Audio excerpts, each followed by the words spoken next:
एक गांव में कपड़े का कारोबार करने वाला बहुत बड़ा सेठ रहता था। उसके पास आसपास के गांव के लोग उसके पास कपड़े खरीदने आते थे, क्योंकि दूर दूर तक उसके अलावा कोई दुकान नहीं थी। इसलिए पास के गांव में भी वह सेठ कपड़ा बेचने जाता था।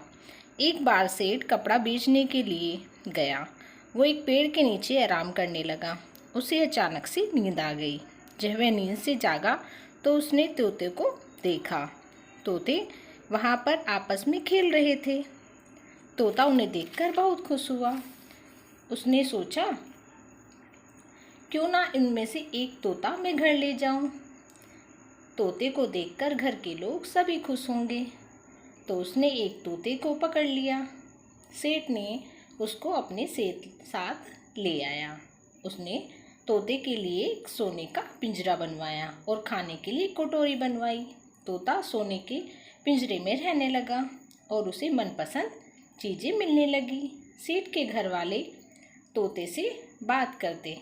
धीरे धीरे तोता बोलना सीख गया। तोते से बात करने पर उन सभी को बहुत मज़ा आता था।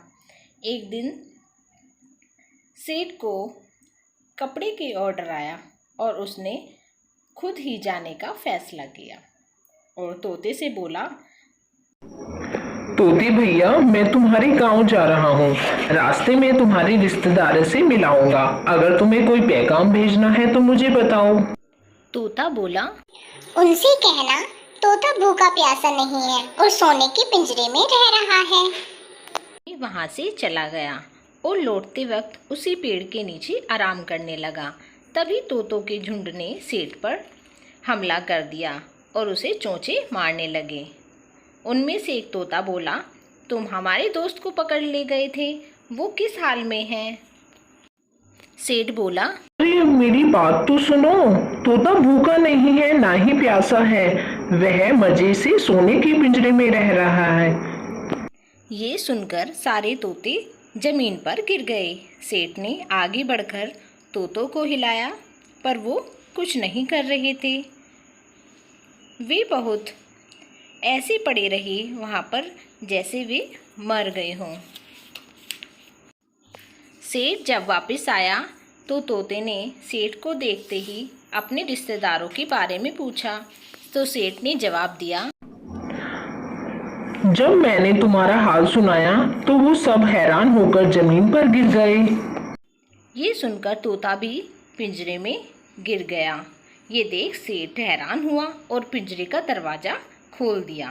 तोते को हिलाया मगर तोता ना हिला। तोते को उसने बाहर रख दिया।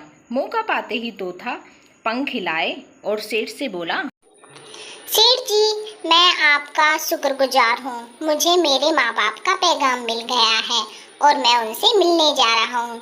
आपका पिंजरा भले ही सोने का था मगर मेरे लिए वो जेल ही थी। तोता उड़कर अपने माँ बाप और रिश्तेदारों के पास पहुँच गया। उनके पास वापस आकर वह बहुत खुश था और सब हंसी खुशी रहने लगे।